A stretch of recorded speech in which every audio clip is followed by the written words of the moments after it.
भाई श्री हनुमान प्रसाद पोद्दार जी भगवत प्राप्त महापुरुष, गीता प्रेस कल्याण पत्रिका के कल्याण अंक के प्रथम संपादक। वे मुंबई में रहते थे। बहुत समय तक क्रांतिकारी संगठन में, आंदोलन में भी उन्होंने काम किया और देश की स्वतंत्रता के लिए कारागृह में भी रहे। शेठ जी से संबंध होने के बाद फिर वहां से अलग होकर के आप वैचारिक क्रांति देने के हिसाब से हिंदुओं को कल्याण पत्रिका संपादन विभाग में आए।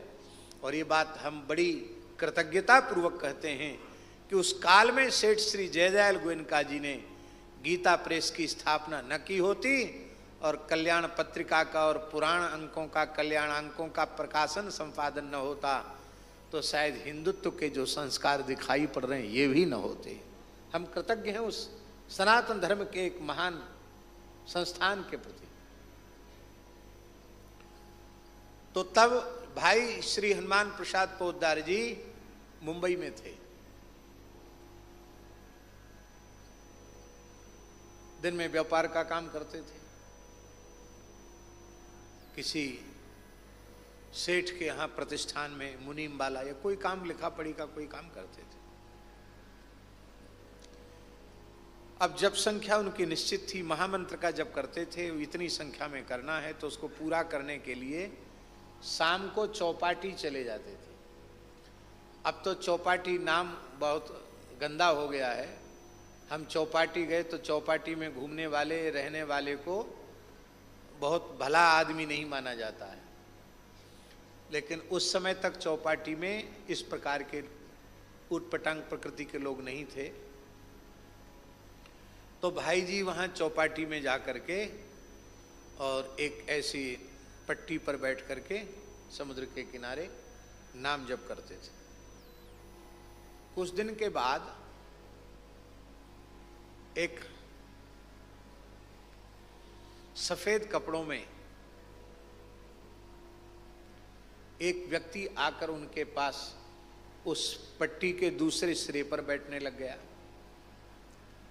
आप जब करते रहे तो उसकी तरफ कभी कभी नजर पड़ती, वो कुछ बोलता नहीं। कई दिन हो गए, जब वो आते थोड़ी देर बाद वो आ जाता, थोड़ी दूर बैठ जाता और जब भाई जी जाने लग जाते तो उठ के चला जाता। एक दिन उनके मन में आया, पूछे सही भाई तुम कौन हो? उन्होंने कहा भाई तुम कौन हो? तो उसने कहा मैं प्रेत हूं। क्या कहा? मैं प्रेत हूं।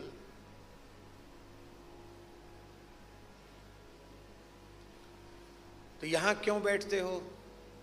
और मैं अपने इस शरीर में निरंतर जलता रहता हूं, पीड़ित रहता हूं। आपके पास बैठने से मुझे बहुत शांति मिलती है। तो आज आपने हमको अपना परिचय क्यों दिया? इतने दिन से आ रहे हो, पहले क्यों नहीं बताया? तो उसने कहा कि हम सब प्रेतों में बोलने की शक्ति नहीं होती है। हम गूंगे थे, लेकिन आपने हमसे बोला तो मेरे पाप कम हुए, मुझे बोलने की शक्ति आ गई। इसलिए मैंने अपना परिचय दिया कि मैं प्रेत हूं। तो मेरे पास क्यों आते हो? बोले मैं अपना कल्याण चाहता हूं। मैं इस योनि में बहुत पीड़ित हूं। तो तुम्हें इस योनि में कितने समय तक रहना पड़ेगा? तो उस प्रेत ने कहा कि हम प्रेतों की आयु कम से कम 1000 वर्ष की होती है। कितनी? यदि हमारा कल्याण नहीं होगा तो 1000 वर्ष तक मुझे ये यातना सहन करनी पड़ेगी।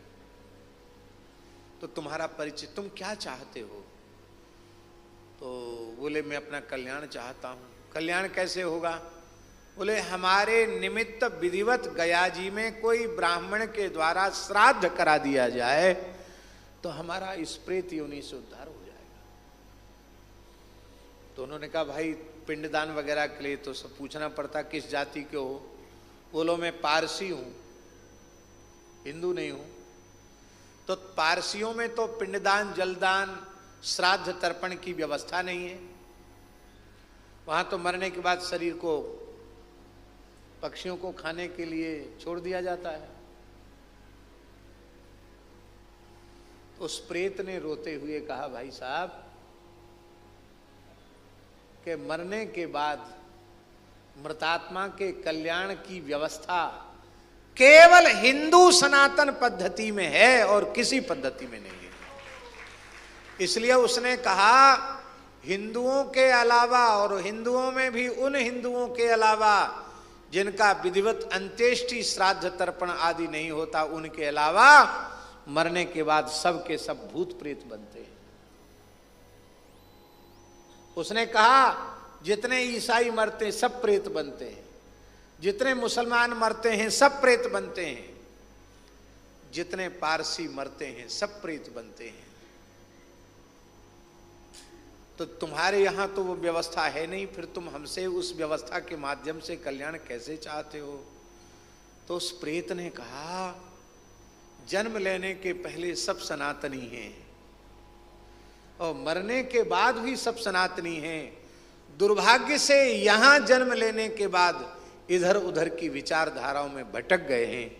हिंदू मनुष्य की मूल विचारधारा है, मूल जीवन शैली है, मूल पद्धति है।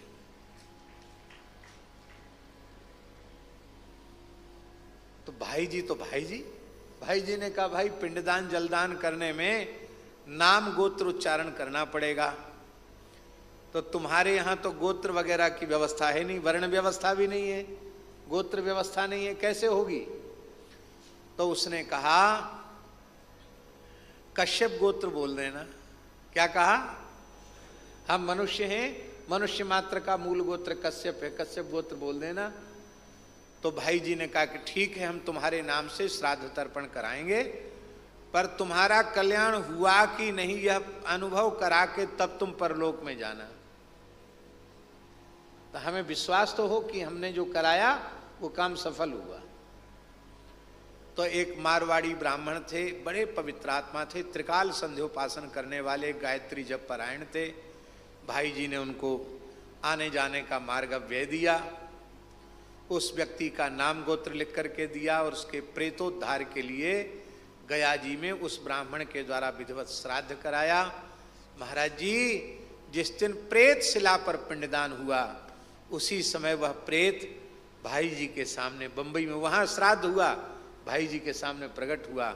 बोले, मैं प्रेत यौन से मुक्त होकर स्वर्ग में जा रहा हूं। तो भाई जी के सामने वो अंतर्धान हो गया। तो ये सौभाग्य की बात है कि हमने उस विचारधारा में जन्म लिया है जो जीते जी कल्याण का ठेका नहीं, मरने के बाद भी कल्याण का ठेका लेती है। ये व्यवस्था कहीं नहीं है। वृक्षास्तृप्यंताम, औषधयस्तृप्यंताम, पर्वतास्तृप्यंताम, नद्यस्तृप्यंताम, पूरे विराट को तृप्त करने की व्यवस्था कहीं नहीं है।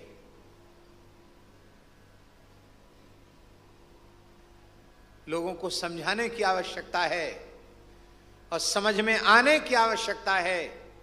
जिस दिन ये समझ में आ जाएगा उस दिन संपूर्ण उपलब्ध विश्व सनातनी होगा, हिंदू होगा। लोग समझा नहीं रहे, लोग समझना नहीं चाहते। समझने समझाने का प्रकार क्या है?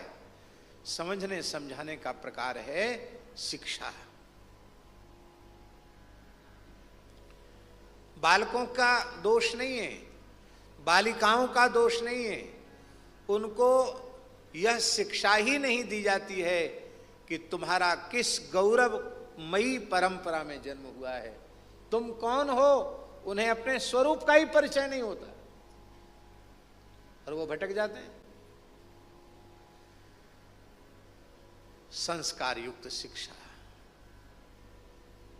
एक बात बहुत अच्छी है, पूज्य पथमेड़ा महाराज जी के मुख से हमने सुनी थी, बहुत प्यारी लगी हमको। उन्होंने कहा, किसी भी उत्तम उपदेश को ग्रहण करना यह किसका विषय है?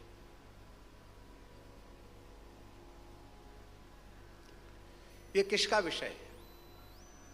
हम जो कुछ अच्छी बात कह रहे हैं आप सुन रहे हैं, पर सुन तो रहे हैं, पर ग्रहण कितने लोग कर रहे हैं? सुनने के बाद भी तो सब स्वीकार, ग्रहण करना मतलब स्वीकार करना। स्वीकार करने का मतलब है अपने जीवन में, व्यवहार में उसे आत्मसात करना। तो आत्मसात करना, स्वीकार करना, यह अंतःकरण का विषय है। आज लोगों का अंतःकरण निर्बल हो गया है। गीता, भागवत, रामायण, पुराणों के प्रवचन खूब हो रहे हैं, लोग कर रहे हैं, सुन भी रहे हैं, लोग सुना भी रहे हैं, लेकिन न तो सुनाने वाले उसे आत्मसात कर पा रहे हैं, न सुनने वाले उसे आत्मसात कर पा रहे हैं। क्यों? क्योंकि ग्रहण करने वाला जो तत्व है वह निर्बल हो चुका है। वो तत्व कौन सा है? वो है अंतःकरण।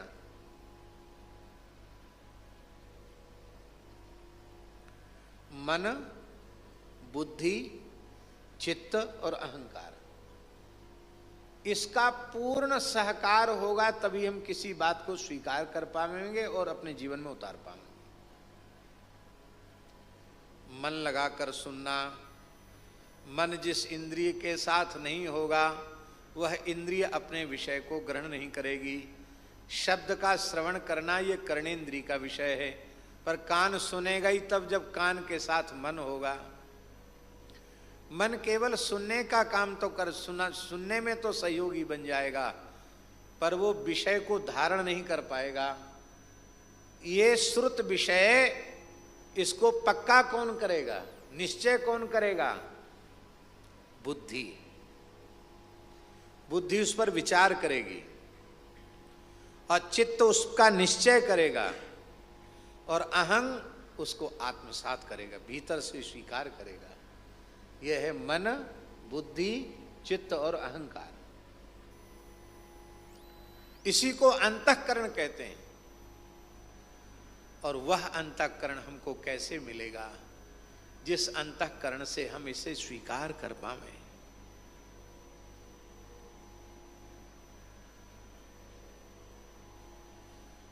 वह अंतःकरण हमें पूज्या गौ माता की कृपा से मिलेगा।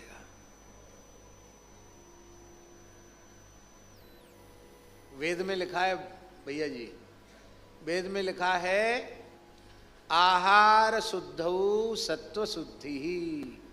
आहार की शुद्धि से अंतःकरण की शुद्धि होगी।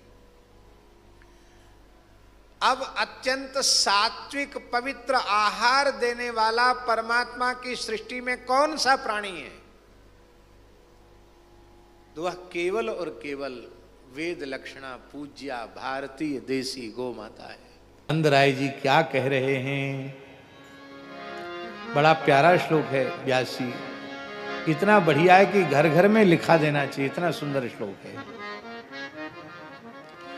श्री नंद बाबा कह रहे हैं, य एवं विसृजे धर्मं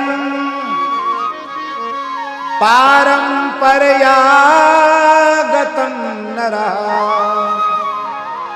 कामान् लोभात् भयात् द्वेषात् स वै नाप्नोति शोभनम्। क्या बढ़िया श्लोक, वाह। यह एवं विसर्जित धर्मम, जो इस प्रकार से धर्म का त्याग करता है। धर्म किसको कहते हैं महाराज जी? धर्म की परिभाषा है इस श्लोक में, पारंपरया गतम, परंपरा से प्राप्त। मातृकुल पितृकुल की पवित्र परंपरा से प्राप्त। और व्यासी जब हम परंपरा का चिंतन करेंगे तो कोई ईसाई नहीं है, कोई मुसलमान नहीं है, कोई किसी दूसरे धर्म का नहीं है।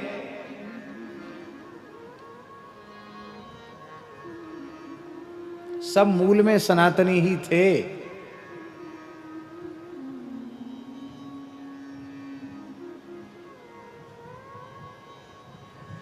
जहां से इस्लाम चला है उसके जो मूल थे वो भी सनातनी ही थे।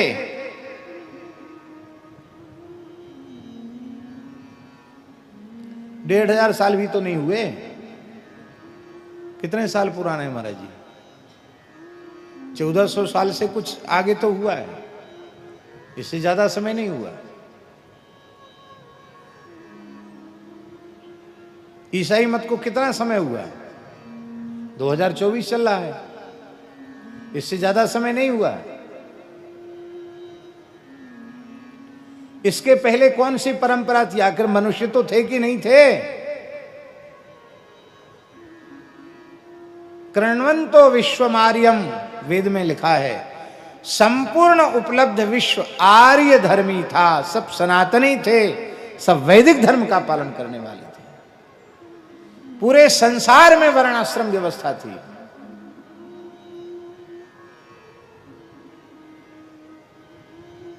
इसलिए धर्म उसी को कहेंगे जो परंपरा से प्राप्त है। और परंपरा का मूल कौन है? व्यासी कौन है? श्री ठाकुर जी ही परंपरा का मूल है। भगवान के मन में सृष्टि का संकल्प उत्पन्न होता है तो भगवान के नाभि से कमल प्रकट होता है, कमल में ब्रह्मा जी प्रकट होते हैं, फिर सृष्टि का विस्तार होता है। यही तो सृष्टि का क्रम है। तो सबकी परंपरा के मूल में कौन है? भगवान। आप सब गुरु परंपरा का स्मरण करते हैं तो क्या कहते हैं? नारायण समारंभाम श्री शंकराचार्य मध्यमाम अस्मदाचार्य पर्यंताम वंदे गुरु परंपराम। इन महात्माओं से पूछो तो सबके मूल भगवान है कि नहीं? इसलिए व्यास जी एवं परंपरा प्राप्तम, ये परंपरा से प्राप्त जो संस्कार हैं उसी का नाम है धर्म। और जब हम परंपरा ले जाएंगे तो ये 1000-2000 साल की परंपरा नहीं, 100-500 वर्ष की परंपरा नहीं, अनादि परंपरा, सनातन परंपरा। और वो सनातन परंपरा जो चली आ रही है उसी सनातन परंपरा का नाम सनातन धर्म है।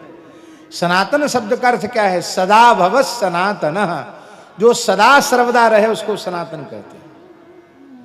आज कितनी पीड़ा मन में होती है, हमारे हिंदुओं का एक बहुत बड़ा वर्ग, चतुर्थ वर्ग, उस वर्ग को लोगों ने ऐसा भ्रमित कर दिया है कि वे बहुत से लोग, हमारे अपने ही लोग, वे अपने को सनातनी मानने के लिए तैयार नहीं, हिंदू मानने के लिए अपने को तैयार नहीं है। जंगलों में जो कोल भील आदिवासी रहते हैं उनकी बुद्धि में भी ये घुसा दिया गया है कि तुम्हारा धर्म हिंदू धर्म नहीं है, तुम हिंदू नहीं हो, और उनको बड़गलाकर फिर उन्हें ईसाई बनाया जा रहा है।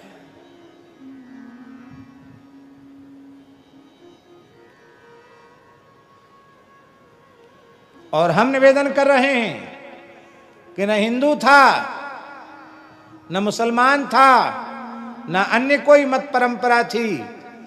इस धरती पर एक ही परंपरा, उस परंपरा का नाम है सनातन परंपरा। जिस परंपरा का आरंभ सबके मूल जो भगवान हैं उनसे ही सबकी परंपरा उत्पन्न होती है, वही परंपरा के मूल हैं।